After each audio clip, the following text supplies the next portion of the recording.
Okay, I'll bring the committee to order. Good afternoon, everybody. This is Committee of Adjustment for June 18th.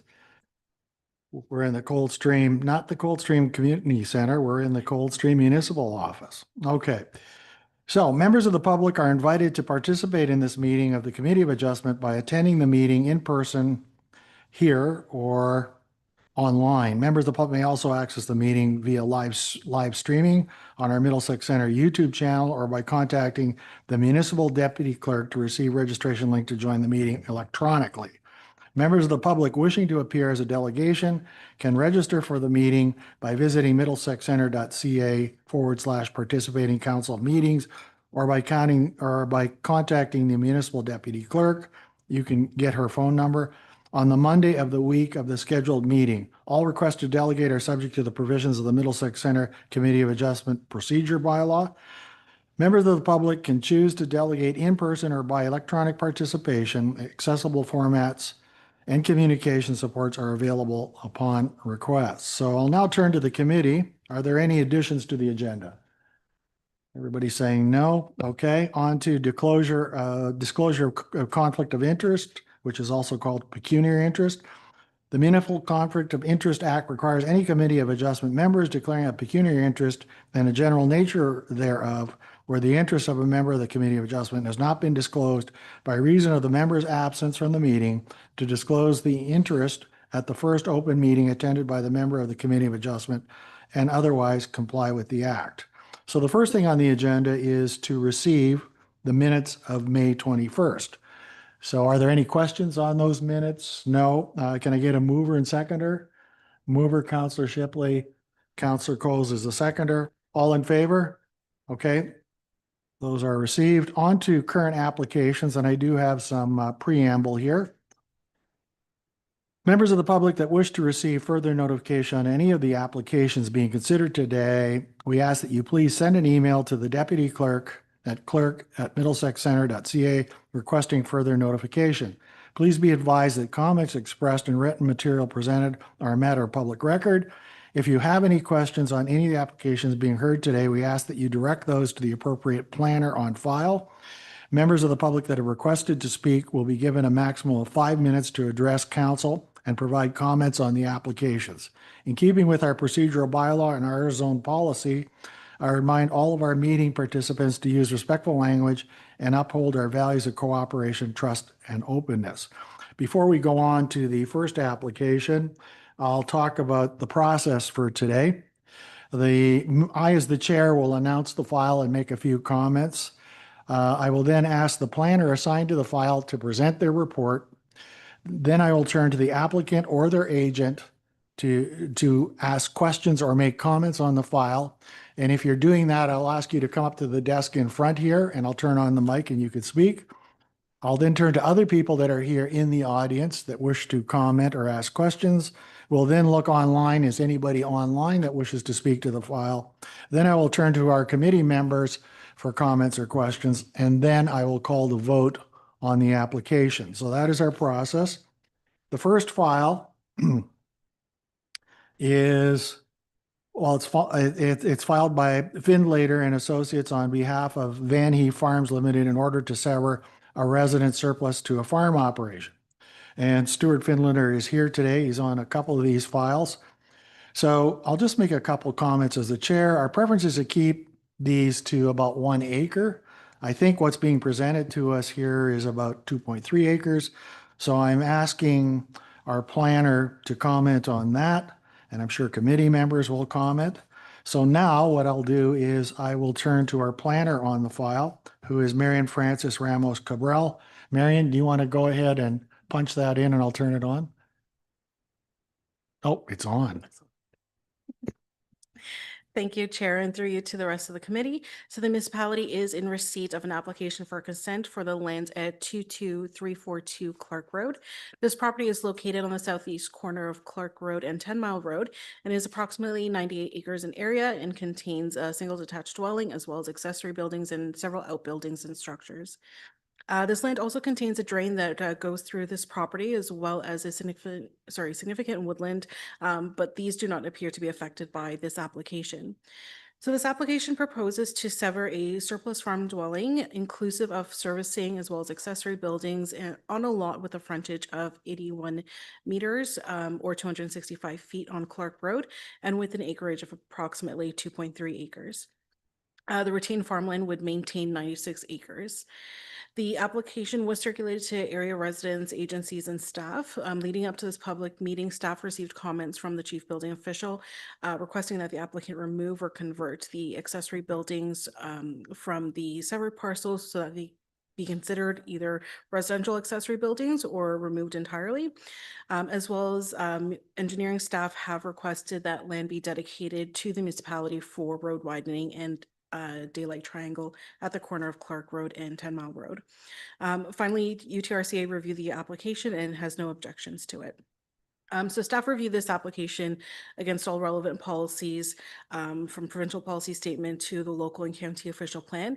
And we do note that the policies do permit severances within the prime agricultural area in limited circumstances such as this.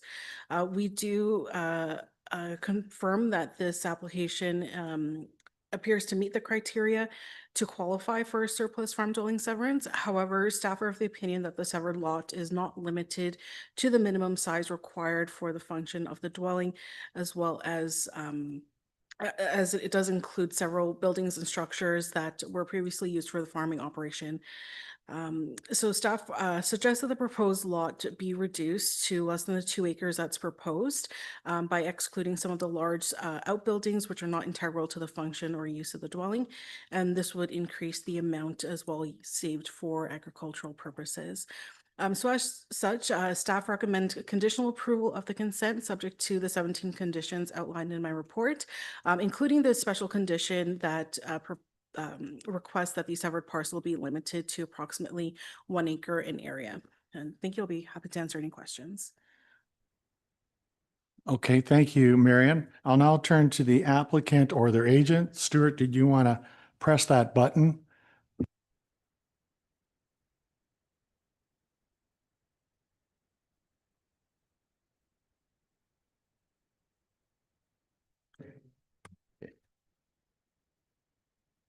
Thank you for the opportunity to address the committee today on behalf of my client, Matt Van High.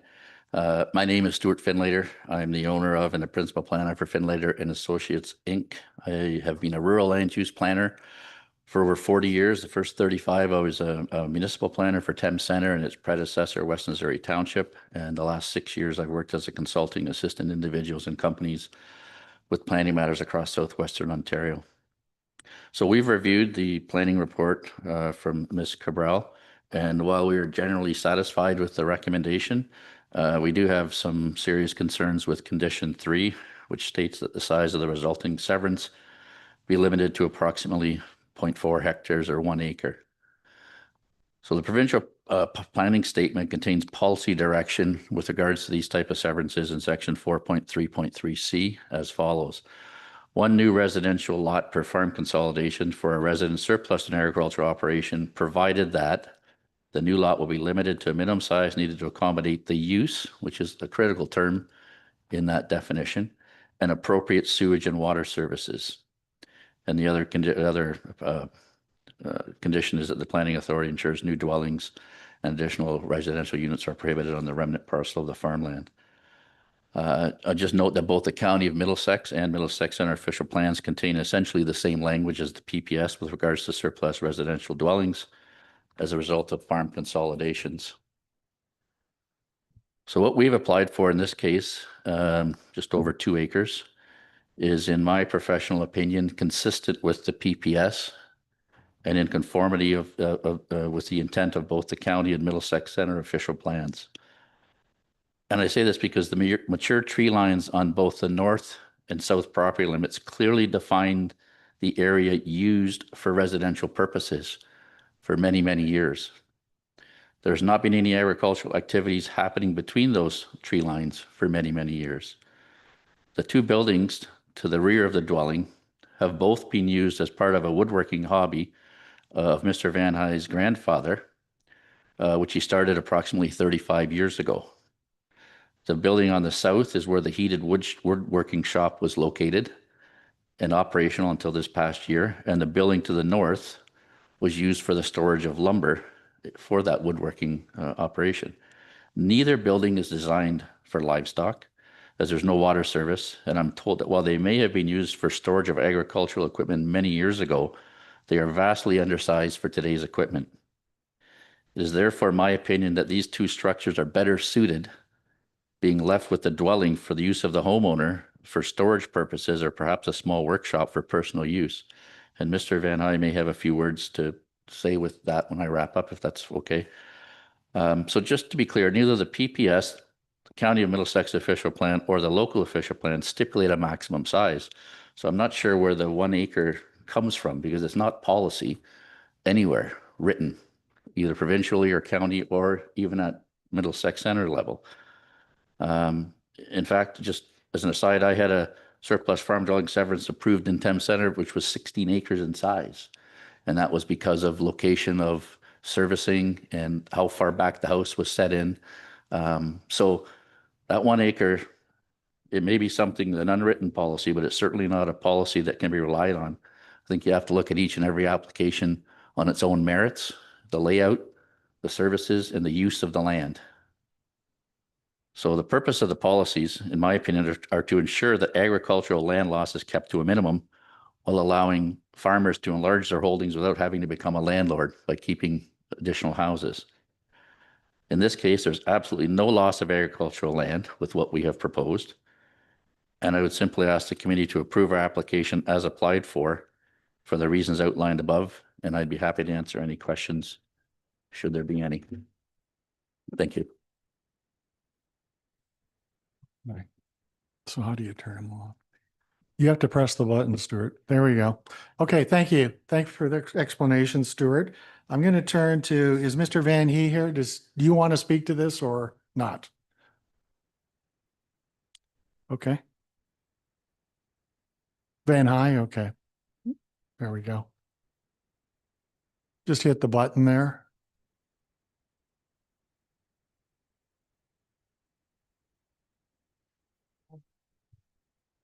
All right. Good afternoon, and thanks for the opportunity to address the committee today. My name is Matt Van Hy, and I am applying for the severance on my grandparents' property. I just want to speak more on behalf of the concerns of the buildings and making sure that they're not farm-oriented or livestock buildings. My grandfather milked cows and retired in 1988, at which time he converted the two outbuildings that are on the property today to be his retirement hobby and woodworking shops. They have not been used for agricultural purposes after 1988, and nor could they be, in my opinion, especially based on the tree lines there. My belief is that they belong best with the house. On top of that, I would also like to point out, if you guys are looking at an aerial photo of the buildings, that the barns and anything to do with livestock once upon a time has since been removed. In some of those photos, you see some concrete and some old silos. That has all been removed and repurposed back for agricultural purpose. It is now cropland. I just noticed myself the photo there is a little misleading versus what it looks like today. So I want to point that out, that everything you see on the east side of that property has been tidied and cleaned, and definitely not any opportunity for livestock going forward. That's all I really have to say. So thank you very much for your time. Okay. Thank you, Mr. Van He. So maybe our aerial photograph may be outdated. So what I'll do is I'll now turn to the audience here. Was there anybody here that wishes to speak to this file? Okay, no. Is there anybody online right now that wishes to speak to this file? So call, no? Okay, so we have nobody online. So now I'll turn it over to committee members for comments or questions. Anyone? Councilor Arts, go ahead. Press your.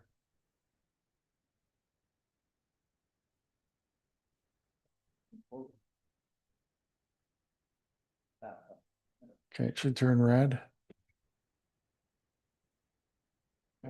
Green. Okay, you're ready to go. Yeah, okay. I've looked at the application and actually I always drive by the sites too, so I realize this map is wrong and the silos are gone and it's that part of it's been cleaned up. Part of the problem I have with the 2.3 is like 1.5, I can handle that. It's just that some of these lots, they're gonna get sold and they're just an executive style home's gonna come up. That whatever person does that buys it, that's fine with me, but we're just trying to keep consistent in what we've been doing. And so for me, the lot line would be about the accessory building should actually go with the farm, in my opinion. And that's kind of a compromise. I realize it's not what you want to hear, but when you quote the stuff off the provincial policy statement and the municipal thing, it says the minimum size needed to accommodate. So minimum size to accommodate his house, the weeping bed system and the well. So that's my opinion. So can you clarify your opinion, whether you're okay with this or you want it reduced? I want it reduced slightly. To what? Do you have an idea or no? Okay. No, like I'm giving him about 1.5 acres. I figured that would put the buildings with the farm and that would still grant you a fair sized lot. Okay. Thank you very much. Anybody else, comments or questions? Let's see. Oh, Counselor Cates, go ahead. Thank you. Through you, Chair, I agree with what Councillor Art says. I hear what you're saying, Stuart. Maybe Stephanie, could you talk about, we've had several of these recently and we've, pardon me, made some people jump through some big hoops for the size reduction, et cetera. And I know that over the years, I remember years ago, watching council and somebody had to fill in their swimming pool in order to get their severance. So although I understand what they're saying, I feel in the interest, in the big picture and the greater good that we need to be consistent with what you're saying. So maybe you could just talk about the we'll call it the 1-ish acre that you're I'm glad to see that Marion has it as her item 3, but just to talk about that further. Thank you. Yeah, so through the chair, I'll just note that as Mr. Finlater has identified, it is not, that size limit is not identified in our policies. And as Councillor Arts had mentioned, it really has just been the, again, in terms of trying to maintain consistency, that's how we have applied and interpreted the provincial policy statement requirement that it should be limited to only the services required to service that that property, right? And as you mentioned, the septic and the well.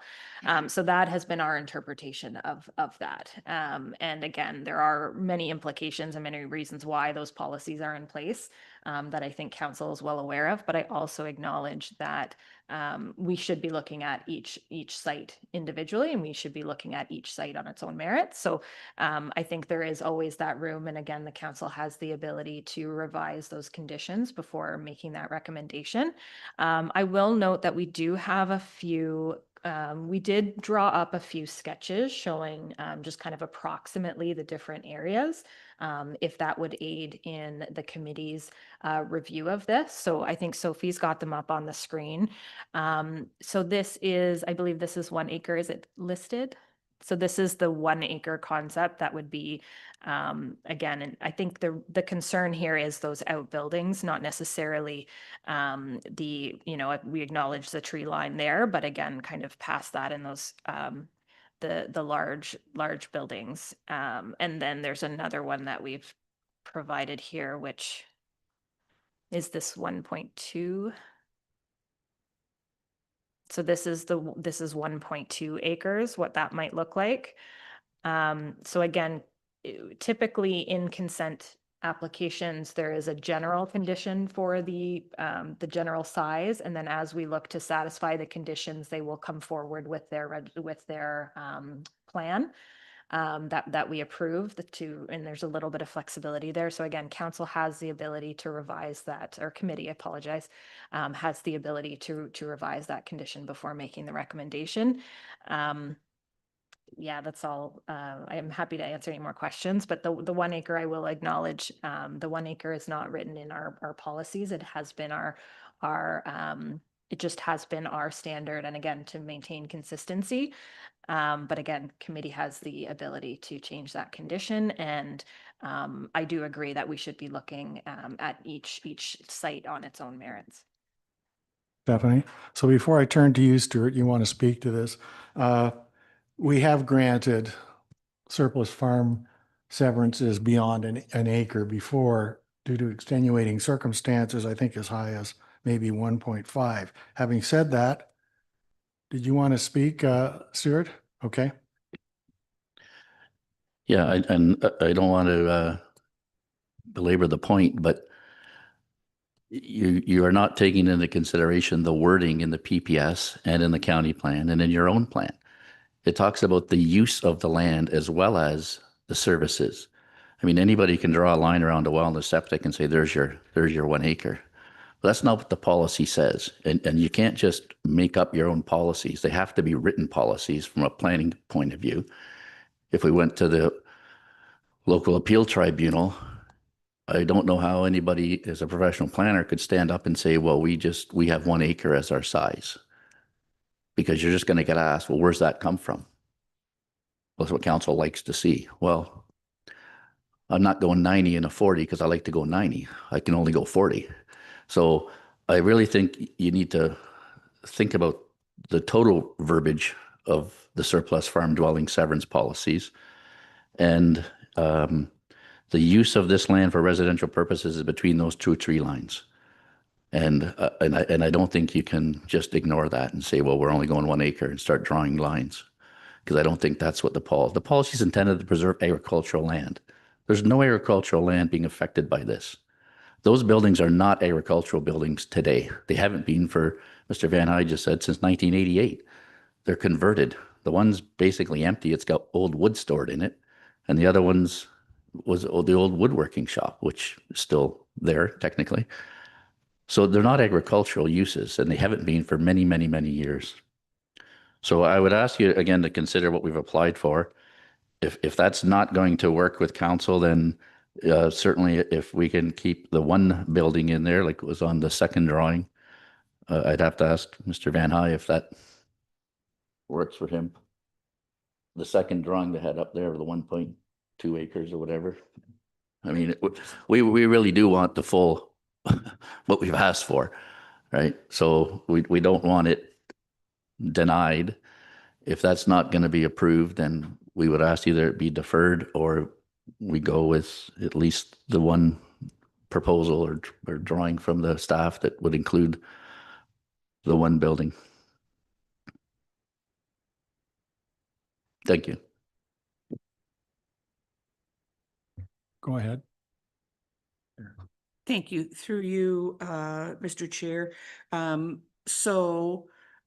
Just to clarify, when you talk about the use, we already can see from the drawing that you provided where the well and septic are, that it well fits within the 1 acre.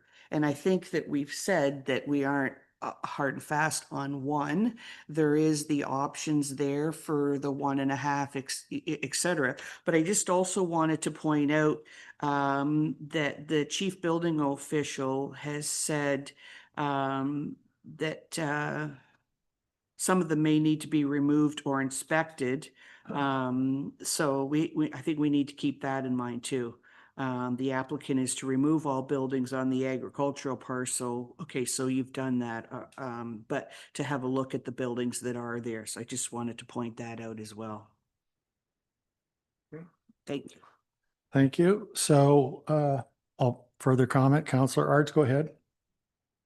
Green, okay. This is to the planners.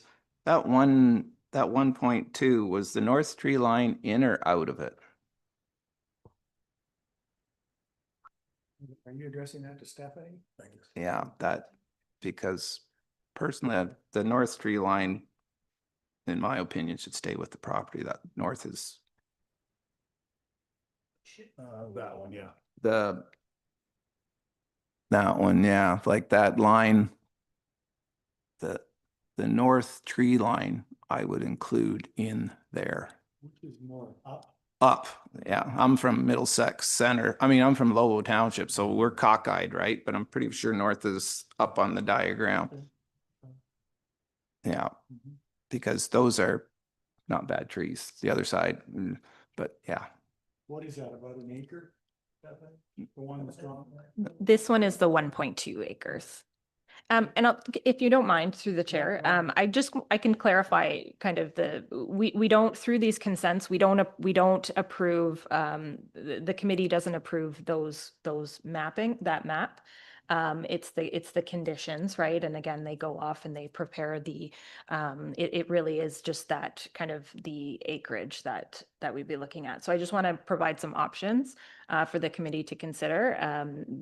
We can consider approving the application with the amended conditions. So condition 3 can be amended to 1.5, 1.2, what the county identifies, or the application can be deferred to staff and we can discuss with the applicant. But again, those are just the committee's options.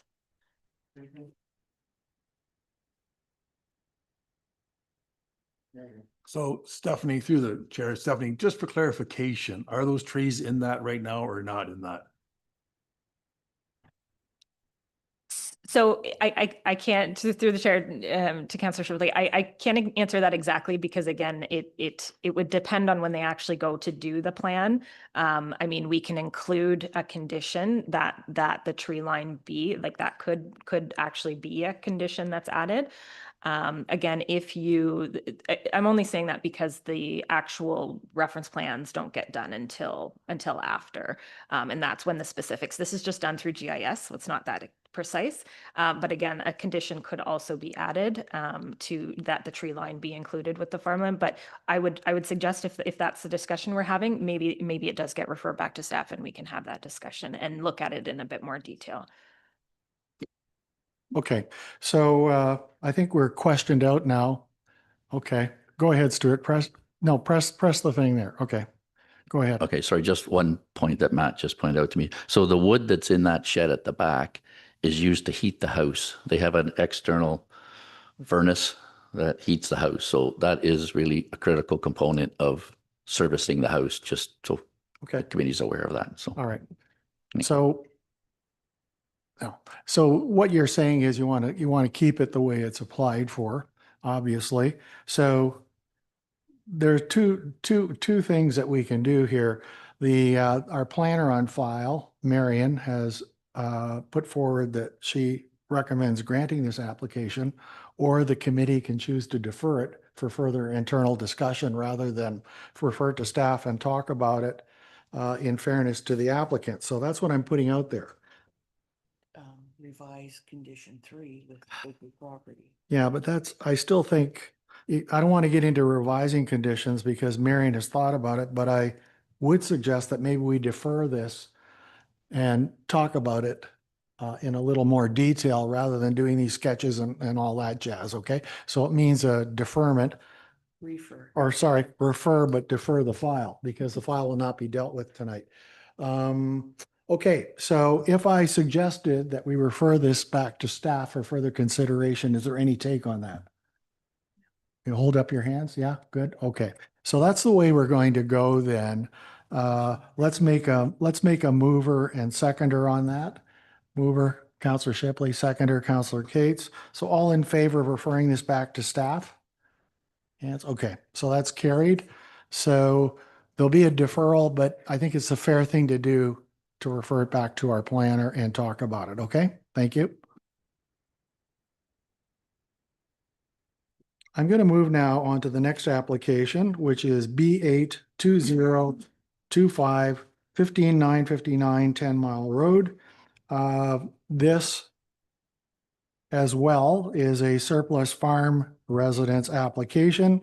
I would point out that we did have one piece of correspondence that was against this application by Tom Buys. He says it should be kept to the, whatever our policy is. He says 2 acres, it's actually 1 acre. So Stuart is again on the file. Michael Gardner, the applicant, may also speak to this, and a Christine Wellerwright might also speak to this. So to introduce the file, B82025, filed by Finlater and Associates on behalf of Michael and Kelly Gardner, and this is a surplus farm residence application. This comes out, my only comment is this comes out at about 5 acres or 2 hectares. Even though the planner has said in condition number 3 that our severance kind of policy is to limit them to 1 acre. So at saying that, what I will do then is turn it over to our planner for her report on the file. And that's Marion Francis Ramos Cabral. Go ahead, Marion. Okay. Thank you, Chair. So again, the municipality is in receipt of the severance application for the lands at 15959 10 Mile Road. This property is located east of the intersection of Clark Road and 10 Mile Road. It is approximately 99 acres in area and contains a single detached dwelling as well as accessory buildings and several outbuildings and structures. So the application proposes to sever a surplus farm dwellings inclusive of the servicing as well as accessory buildings and grass area on a lot with a frontage of approximately 96 meters or 315 feet on 10 Mile Road and have an acreage of approximately 5 acres. The retained farmland would maintain 94 acres. So this application was circulated to area residents as well as agencies and staff. Leading up to this public meeting, staff received comments from the chief building official requesting that the applicant remove or convert those outbuildings. Additionally, Public Works and Engineering drew attention to the need for a new entrance for the farm field. Finally, staff was in receipt of the letter from the resident that the chair had previously read out. So again, staff reviewed this application against all relevant provincial and local planning policy. And not to belabor the policies and again, but the PPS does state that the severed lot does need to be kept to the to the minimum size necessary to accommodate the use, the appropriate sewage and water services. So again, we do feel that this application does qualify for a surplus farm dwelling severance. However, the proposed lot is not limited to the minimum size required for the function of the dwelling, as it includes the large grassed area or landscaped area and includes several buildings and structures. So again, staff suggests that the proposed lot be reduced and exclude some of those larger buildings as well as the landscaped area. And we recommend conditional approval of this consent subject to the 16 conditions. Like the previous application, we did include condition number 3, which highlighted a need for a reduction to approximately 1 acre. I understand that that could be further discussed as well, but I'm just throwing that out there that, 1 acre is the general size that we worked with, but we do see that there is opportunity for other options for this property. Okay, thank you, Marion. Stuart, did you wish to speak to this file? Okay, go ahead and you're there. Yes, thank you again. It's basically the same argument I made on the last one, so I'm not going to go through it all again. However, I will state for the record again that I think that your 1 acre policy is not a policy and it shouldn't be adhered to or relied on because there's no such policy in the PPS, the county plan, or your own official plan. So I think that should be looked at and done away with because it's actually inappropriate in my professional opinion. So it's the same issues, right? Except in this case, the well is at the very back of the property. Just in front of, there's an old sort of a wooden structure that's kind of falling down. The well is just to the north of that property. And so to include that, that well, it would come to just around 3 acres going on the outside of the tree line. The only way we could make that smaller is if you went in one of the tree lines, perhaps the north tree line. Getting my east tree line, sorry, getting my drawings mixed up. The east tree line, we could come in, there's a number of rows of trees there. If we came in 1 row or 2 rows of those trees, came back to where the well's located and draw it to the west property line to include the building there. Again, it's not a barn, it's a hobby shop again. Mitchell Gardner's here. His parents are away on a Alaskan cruise, unfortunately for them, and they can't hook in for some reason, or maybe they've got in now, but they're having a hard time getting in where they are. But Mitchell's here. Mitchell is the one that lives in the house now. This is the grandparents' farm again. Mitchell wants to stay there, and that building at the rear has been used as a sort of a hobby mechanic shop for years. Mitchell's a licensed mechanic, as is his dad. They're both teachers, high school teacher in the Catholic School Board. So that's important. That's not an agriculture building. It's not a barn. It hasn't been used as such, and it's essentially, again, a workshop for a private hobby. So again, I think I won't go over all the policies because they're identical to the previous one. The only difference in this one is that the well is at the very back, and I think that's a critical component, as well as the use of the land. So I'll leave it at that. Thank you. Thank you. So my comment is, this is, again, identical to the first one.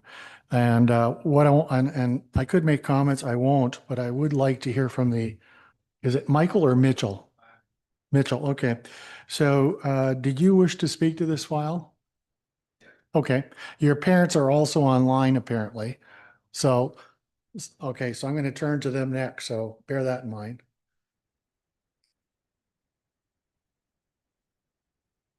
Oh, okay. Okay. Thanks for having me here today. I just wanted to add a couple points of where the septic was on the east side of the property. It goes right up to that first tree line from the house.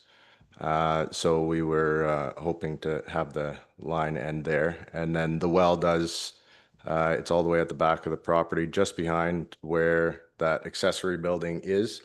And that building, it was never built for agriculture at all. So it was used, my grandpa was a avid car enthusiast, has polished floors inside. Yeah, that's all I'd like to add to that. Thanks. Okay, at this time, I'm going to go to the audience. Is there anybody in the audience that wishes to speak to this file? No? Okay, then we'll turn online. Is it your parents' name Gardner as well? Okay, so yeah. If Mr. Gardner and Mrs. Wellenwright, if you're online and you wish to speak to this file, could you go ahead and do so, please?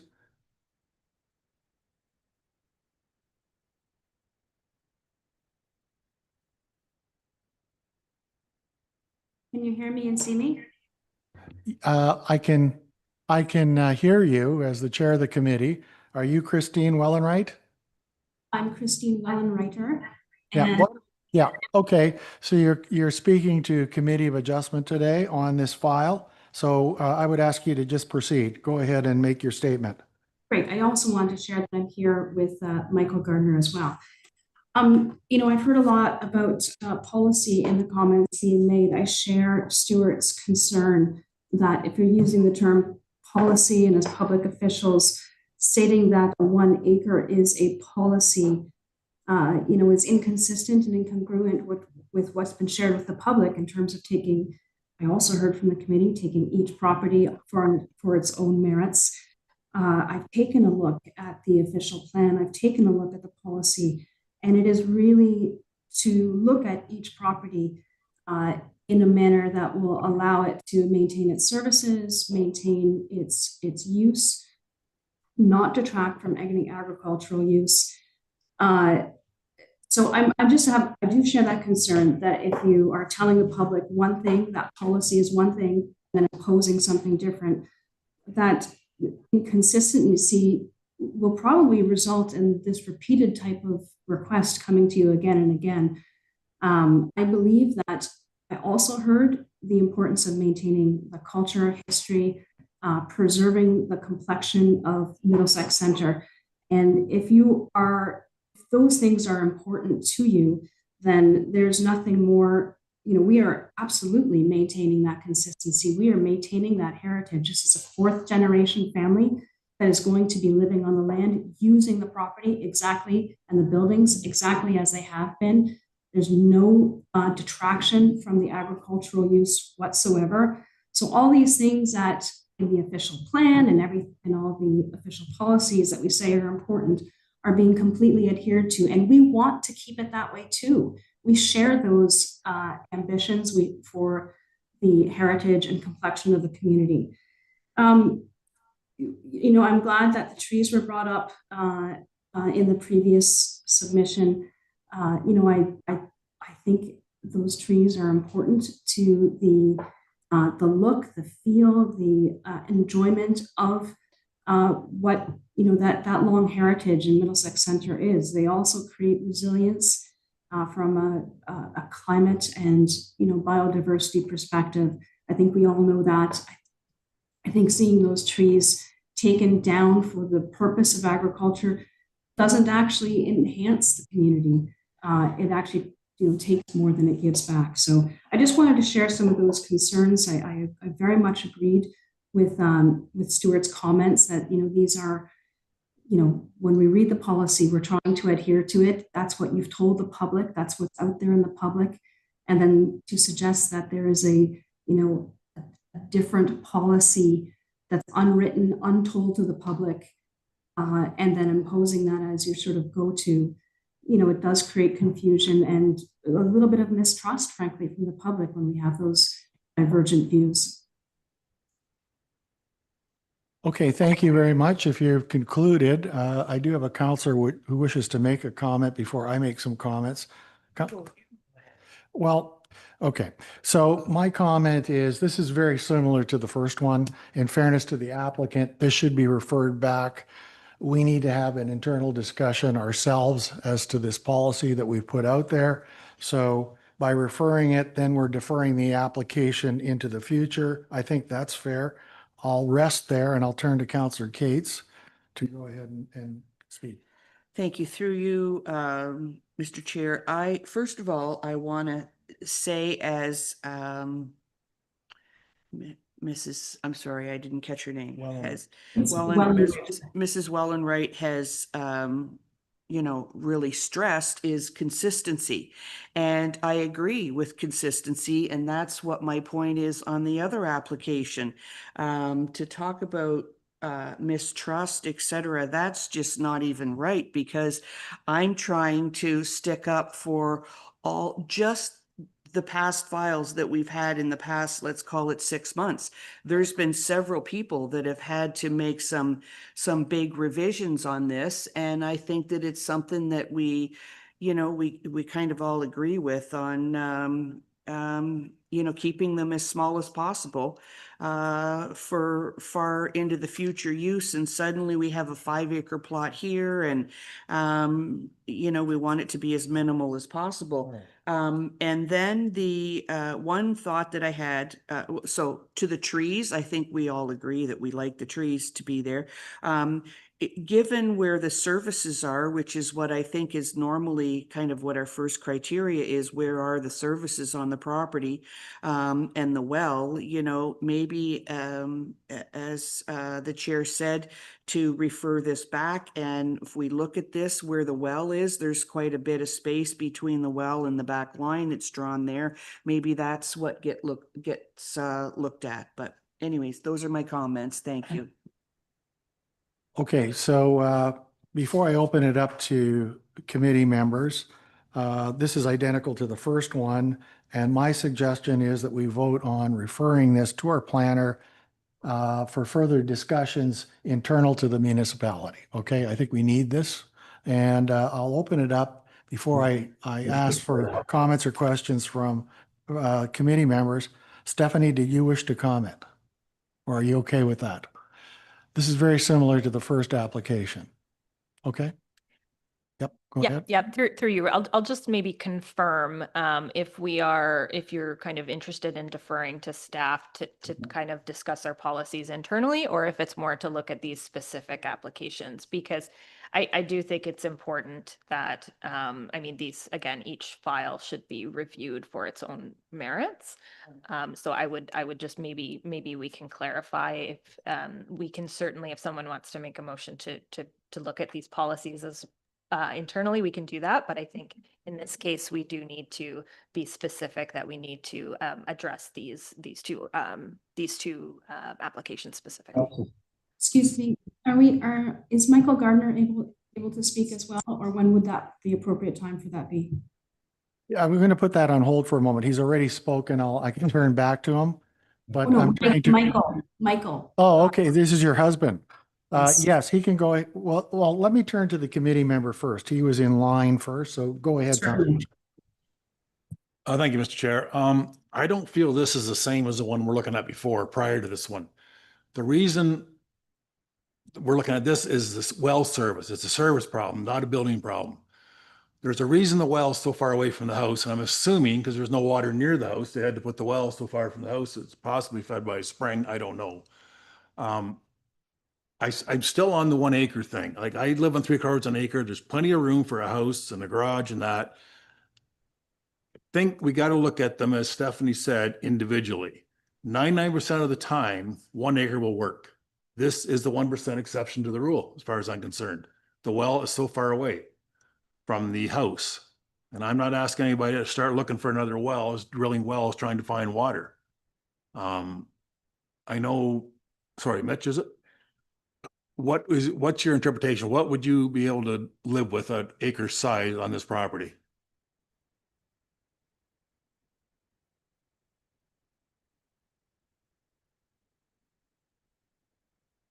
Do you- There it is. I've measured this property and walked it multiple times. I have a lot of my own rudimentary blueprints. The smallest I could get it, including all services, was roughly 3 acres, just under 3 acres, and that's coming in pretty close to those services. That's also making it flag shaped, which is not. That's something that you approve. So 3 acres right here encompasses everything that it would need to. And the detached garage that has all the wood for the heat in the winter, I would hope that that detached garage would be included. And then if you rectangle it, it includes our shop that was saved for a long time to build that shop. Thanks. you won't- oh. So what I'm going to suggest here is that, oh, sorry, yeah. The father, Michael Gardner, wishes to speak. Hello? Mr. Gardner? All right.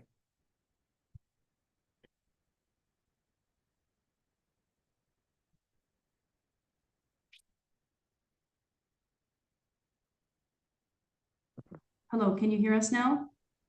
Yes, I can. Michael Gardner, do you wish to speak? Yes. Go ahead.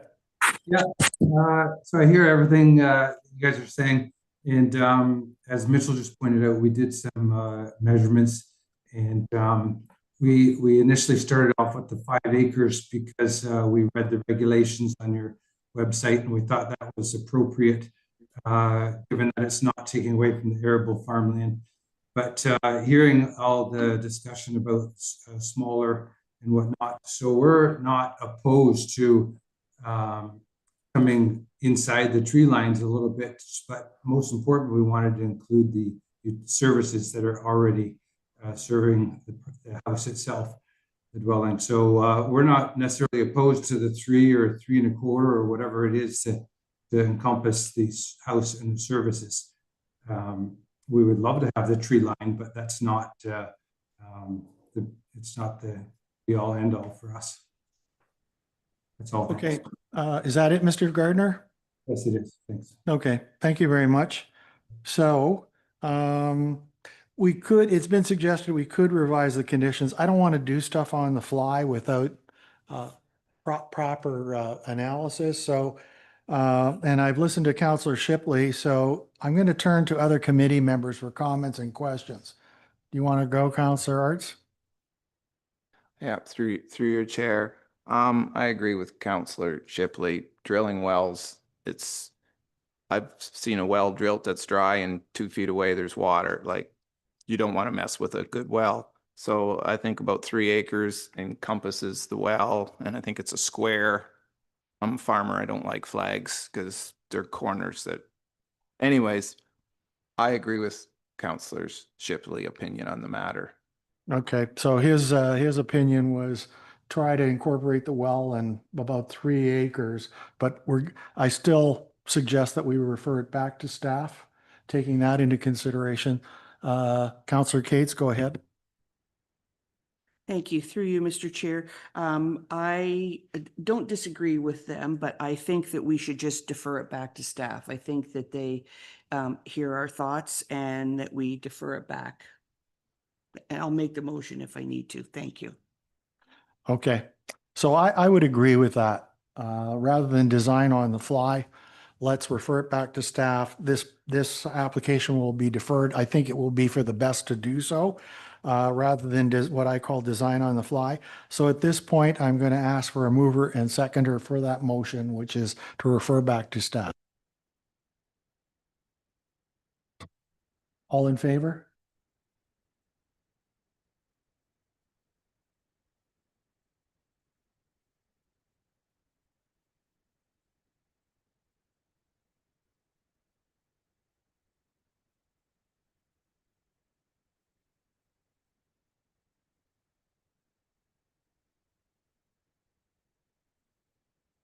Never got asked if they would like it delayed.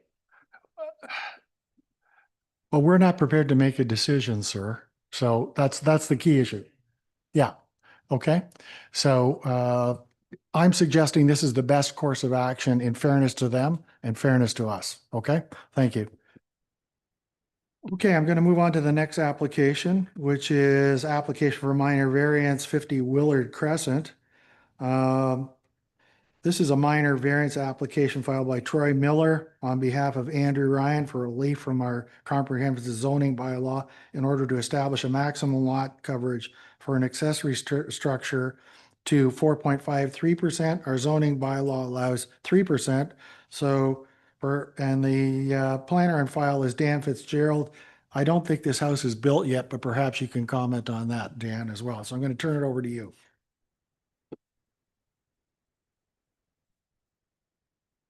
Yeah, so through the chair to members of the committee, for those that don't know me, I'm Dan Fitzgerald, Manager of Planning with Middlesex County, here to provide some professional planning services to the Committee of Adjustment today. So this application before the committee is with respect to a request for a minor variance at 50 Willard Crescent, that being file number A11-2025. So the purpose and effect of this particular application is to permit an increase to the maximum permissible lot coverage for an accessory building. The applicant is proposing a total lot coverage of 4.53%, whereas the bylaw permits a maximum size of the lesser of 50 square meters or 3% lot coverage. So based on the lot size in this instance, the 3% lot coverage is the limiting factor to the accessory building size. The subject property is located in the settlement area of Kamoka-Kilworth. It's on the south side of Willard Crescent, and it's southwest of the intersection, or sorry, southeast of the intersection at Springfield and Willard. The subject lands are bordered by residential development to the north, east, and west, as well as parklands to the south. It does contain an existing single detached dwelling on the site, if that's what you meant. Yeah.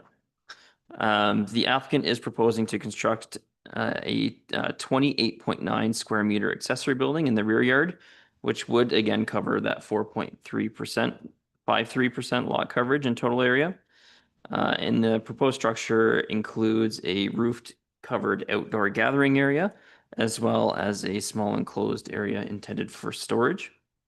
The lands are designated settlement area in the county's official plan, residential and Middlesex Center's official plan, and it's zoned residential first density exception 15. So I have reviewed the proposed minor variance against the 4 Planning Act tests. So as included in the report, I do not anticipate any potential negative impacts to neighboring parcels. Additionally, it is noted that while exceeding the maximum accessory building size, development on the lands more holistically would not exceed the maximum lot coverage permissions in the zoning bylaw. So for these reasons, I am recommending that the proposed variance be approved as it does meet the four tests of the Planning Act. Thank you. Thank you, Dan. Is the applicant or their agent here and do they wish to speak to the file? Do you wish to speak to the file? Then you'll have to come up here. Come up to the front desk, please.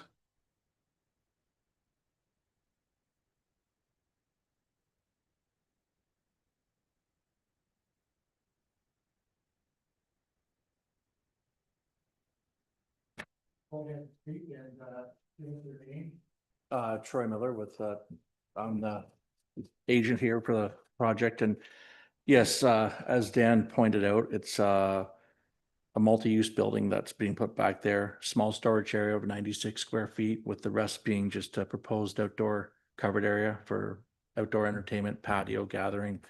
Lot coverage, the accessory building's 4.53%. The existing building is only 24.3, or they'll use 35%. So bottom line is we're well underneath the main structure size, not even including the accessory size. No.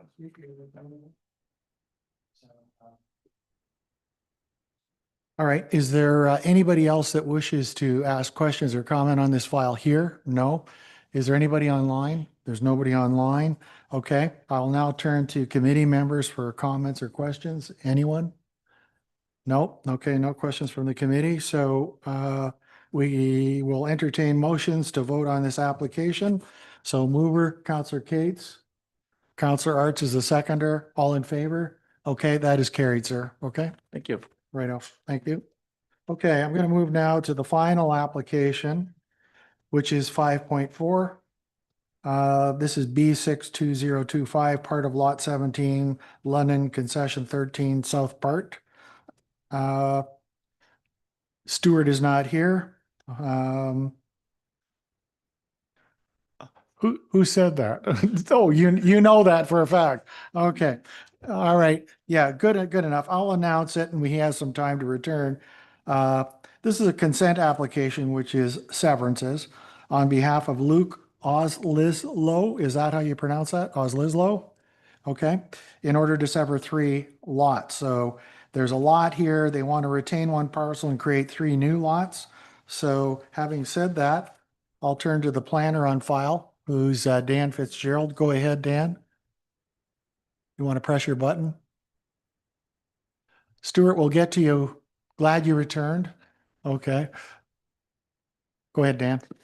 Yes, so through the chair, thanks members of committee. Application for consent B6/2025. So the purpose and effect of this application is to sever 3 residential lots and also retain 1 lot from a 4.51 acre parcel, which is located on the western edge of the hamlet of Burr.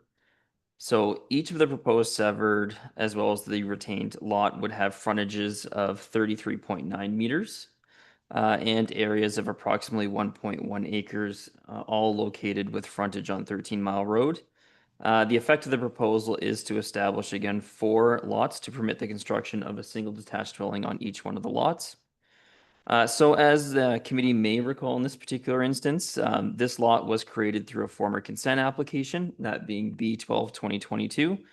And as part of the original application, the owners had requested to sever this particular portion of land, which is located within the settlement hamlet of Burr, from the larger farm parcel, which is located outside of the hamlet. As part of that particular process, the lands were rezoned to a hamlet residential first density holding zone. And the hold was added to require that the lands come up with a more comprehensive development plan to be executed through a future subdivision or consent application. So in this particular instance, the applicant has decided to request a total of 4 lots, which based on Middlesex County policy and Middlesex Center's policy can be created by way of a consent instead of a draft plan of subdivision. So the lands are designated agricultural in the Middlesex County's official plan, hamlet in Middlesex Center's official plan.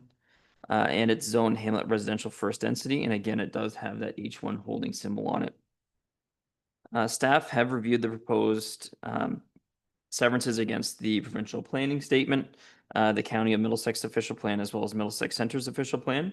So generally, lot creation is directed towards fully serviced settlement areas. However, all three policy documents do permit lot creation in unserviced settlement areas, so long as the applicant can demonstrate that an appropriate level of services is available. So we have included conditions that in the recommendation that cover all aspects of appropriate development, mainly those being potable water requirements, access, stormwater control, as well as private sanitary service studies. And in discussion with the applicant as well as staff, all parties are confident that based on the existing conditions and the proposed sizes of the lots, all these requirements are capable of being met. Therefore, I do recommend approval of the consent application, subject to the conditions that are outlined in the planning report. Thank you. Thank you, Dan. I'll now turn to the agent of the applicant. Stuart, do you want to go ahead and speak, please? Oops, there you go. Yes, thank you.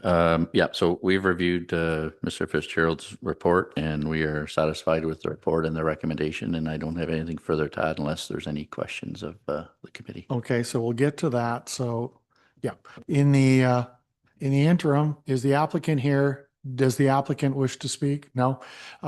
Is there anybody in the audience that wishes to speak to this file? No. Is there anybody online, Sophie? Nobody's online. So then I'll turn it over to committee members for comments or questions. Anyone? Okay, it looks like the committee's okay with it too. So I'll call for motions. Mover, Councillor Coles, Councillor Shipley is the seconder. I'll call the vote. All in favor? Okay, so that's carried, Stuart. Okay. Okay, so that's the end of our files. And I'm sure staff will get to you as soon as possible on the other two files, Stuart. So the next item is correspondence, and there is no correspondence for the committee to receive. Is there any other business that anybody wishes to pose? No. Okay, so I'll call for adjournment. Mover, seconder on adjournment. There we go. Councillor Coles, Councillor Cates, all in favor of adjournment. Committee stands adjourned till next time. Thank you.